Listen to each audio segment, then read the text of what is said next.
Sejam muito bem-vindas à nossa primeira aula do projeto mais importante do ano. Muito prazer, eu sou Carolina Vasconcelos, sou nutricionista clínica funcional há 20 anos, especialista em saúde, qualidade de vida e bem-estar das mulheres, principalmente. E esse ano eu tenho um projeto de mentoria em que eu estou acompanhando por um ano um grupo seleto de mulheres e ajudando-as para que elas possam atingir os seus objetivos, desejos e necessidades em saúde, bem-estar, estética e qualidade de vida.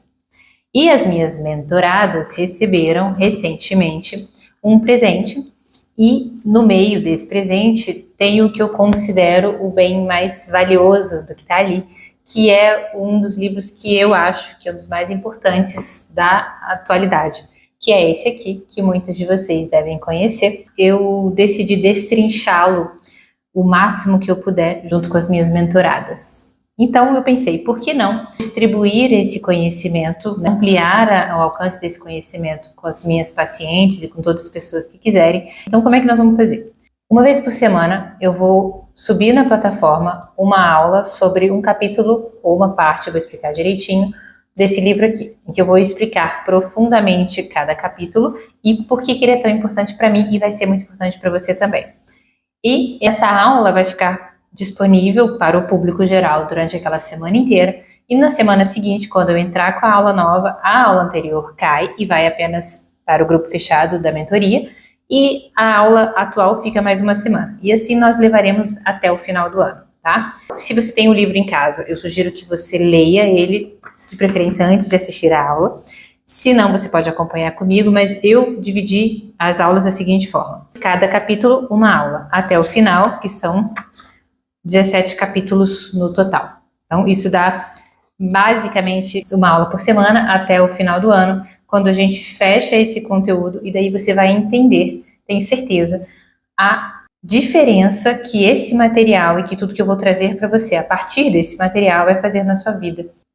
Você tem que ficar para ver, claro, e colocar em prática tudo que eu vou te ensinar aqui. Combinado? Vamos lá? Vamos trabalhar? Lembrando que o objetivo dessas aulas é que elas sejam bem tranquilas, exatamente como uma conversa. O que é a medicina para você? Como que você enxerga a medicina? O que a medicina é capaz de resolver hoje na sua saúde, na saúde dos seus familiares, ou no mundo, enfim. Você pode ir do micro para o macro, não importa. E o que ela não resolve? E essa parte que ela não resolve, por que ela não resolve? Se ela é uma das ciências mais avançadas que a gente tem, desde que a abordagem científica entrou e conseguiu, com modelos e com validações, fazer tanta diferença nos resultados da saúde moderna.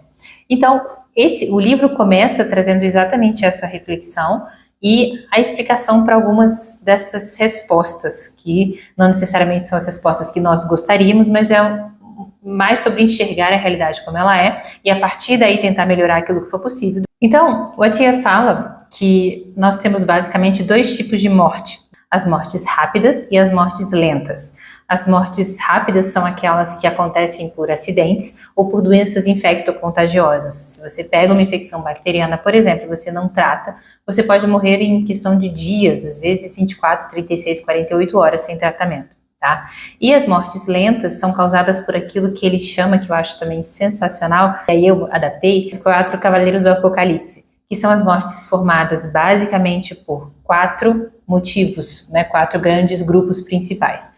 Diabetes, todas as doenças ligadas ao metabolismo da glicose, resistência à insulina, e aqui entra a obesidade, etc. Câncer, doenças cardiovasculares e as demências. E essa questão por si só já é algo muito evitado por muitos. Ninguém quer falar sobre a morte, sendo que nós sabemos que iremos para lá. Mas, se a gente não quer tratar sobre morte, se a gente quer adiar ter que falar sobre esse tema, aí mesmo que nós precisamos nos debruçar e entender melhor o outro lado da história, que é exatamente a vida, né?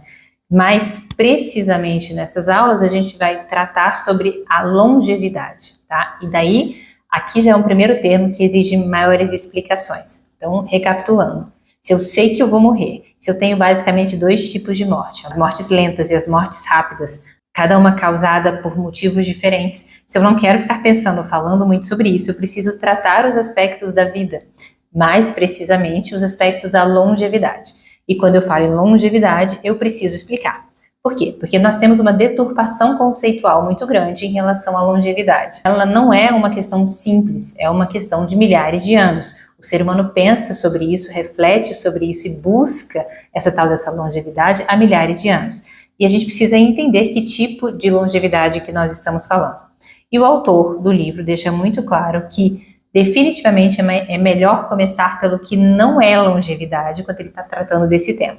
E definitivamente longevidade não é viver para sempre, como esses 120 ou 150 anos que algumas correntes têm prometido e que ele acha pouquíssimo provável e meio que uma grande viagem, considerando os 2 bilhões de anos de história evolutivas que nós temos. E também não seria, tampouco, definhar com o passar dos anos, envelhecendo. Então não adianta eu viver mais se essas décadas finais forem de muito sofrimento, como é o que a gente tem visto muito atualmente. Então ele coloca que o passado não deve ditar o futuro, mas ele deve adverti-lo.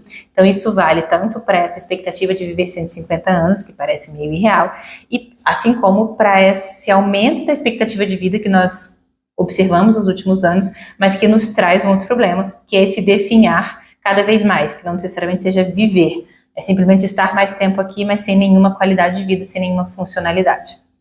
Então, é assim, até o século XX, a expectativa de vida do ser humano girava em torno dos 50 anos, tá? E, geralmente morria-se de morte rápida. Você pegava uma infecção, levava um corte, era picado por uma cobra, enfim, tem vários tipos de mortes infecto-contagiosas e mortes rápidas. Depois, atualmente, a gente tem uma expectativa de vida que subiu muito e que, para nossa perspectiva, é muita coisa mesmo, que foi para os 70, 80 anos. Mas as pessoas passaram a morrer de mortes lentas, tá? Então não necessariamente, mais uma vez, a qualidade de vida melhorou, apesar de nós termos, entre aspas, ganhado algumas décadas. E aí as pessoas passam a morrer de mortes mais lentas, invariavelmente causadas por doenças que derivam dos 4 cavaleiros do Apocalipse. Mais uma vez, doenças cardíacas, câncer, doenças neurodegenerativas, as demências, e diabetes tipo 2 e suas disfunções metabólicas, como, por exemplo, a obesidade, tudo que deriva disso aí, tá? Então, quando a gente fala de longevidade, nós estamos falando de até quando você vive e, principalmente, mais importante que até quando você vive, o quão bem você vive, que ele chama, um conceito que ele chama de health span, que significa nada mais nada menos do que uma expectativa de vida saudável. Então, longevidade para o autor e para mim é qual que é a expectativa de vida saudável que o paciente, no nosso caso, né, mas que o ser humano vai ter. Como que eu faço para melhorar, aumentar, ampliar os anos de vida do paciente com qualidade? Esse é o conceito de longevidade que nós estamos buscando, que nós vamos explorar aqui. Mais uma vez, até quando você vive e o quão bem você vive, preservando e, por que não, aprimorando as nossas capacidades físicas e mentais. Já pensou sobre isso? É perfeitamente e cada dia mais possível, ok?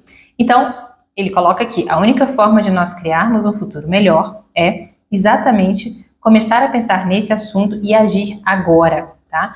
Isso é um ponto muito importante. Tudo que nós somos hoje é fruto dos nossos últimos 10 a 20 anos. Então, tudo que nós seremos nas próximas décadas já está acontecendo agora. Quanto antes eu começo a pensar e agir em cima disso, mais chance eu tenho de produzir bons frutos e de ter um desfecho positivo para aquilo que eu quero. Com relação à eficiência da medicina, o que nós temos hoje? Nós temos uma medicina muito eficiente, que ficou muito boa, especialista em tratar mortes rápidas, né? Então, se um paciente chega com uma infecção bacteriana, ou mesmo infecção viral, a medicina sabe bem o que fazer. E ela sabe evitar os riscos dessas infecções para que não precise nem de tratar. Então, ela consegue ser preventiva, inclusive nisso, com os avanços em asepsia e etc. Mas ela é muito pouco eficiente na morte lenta. E é esse o drama que nós todos estamos vivendo atualmente, seja conosco ou com os nossos pais ou os nossos avós. A gente vê isso o tempo todo, com pacientes idosos, de meia idade ou até mesmo crianças sofrendo por conta das doenças derivadas dos 4 cavaleiros do Apocalipse. O maior problema é que a medicina tradicional, ela vai tratar os 2 tipos de doença, que, mais uma vez, são totalmente diferentes, né? As que causam morte rápida, das que causam morte lenta, de uma maneira muito parecida. E esse talvez seja o maior problema que nós enfrentamos hoje. Então, a medicina atual, ela vai intervir uma vez que a doença já está instalada e geralmente há muito tempo. Por quê? Porque para que nós possamos diagnosticar essas doenças dos 4 cavaleiros que eu citei, elas têm que ter alguns marcadores para mostrar que a doença já está lá. Só que nós sabemos hoje que são doenças do estilo de vida. Então, são doenças que estão sendo construídas nos últimos 5, 10, 15, 20, 30 anos. Então, não faz sentido nenhum eu esperar a doença ser estabelecida por um diagnóstico antes de trabalhar contra ela a favor do corpo. O que o autor sugere, que mais uma vez é sensacional, a gente tem que começar a ter abordagens proativas com relação a essas doenças ou esses riscos, e não abordagens reativas, que é o que aconteceu até aqui.